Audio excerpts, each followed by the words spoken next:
ডাক্তারি তার পেশা হলেও ফুড ব্লগিং তার নেশা। একজন চক্ষু বিশেষজ্ঞ ও সার্জন হওয়া সত্ত্বেও অধিকাংশ নেটিজনদের কাছে তিনি জনপ্রিয় হয়ে উঠেছেন ফুড ব্লগার হিসেবে। ছন্দে ছন্দে খাবার খেতে খেতে দুষ্টু মিষ্টি উপস্থাপনার মাধ্যমে দর্শকদের বিনোদন দেওয়াই তার কাজ।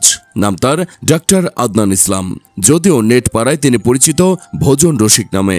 বর্তমানে ফেসবুকে তার ভোজন রসিক ও ভ্রমণ বিলাস পেজটির ফলোয়ার সংখ্যা প্রায় 4,63,000। পাশাপাশি ইউটিউব ও টিকটকেও রয়েছে তার অসংখ্য ফ্যান ফলোয়ার। পেশাগত জীবনে ডাক্তার আদনান ইসলাম একজন খ্যাতনামা চক্ষু বিশেষজ্ঞ ও সার্জন। ঢাকার পপুলার ডায়াগনস্টিক সেন্টারে তার চেম্বার রয়েছে। তবে ডাক্তারির পাশাপাশি তিনি খেতে খুব ভালোবাসেন।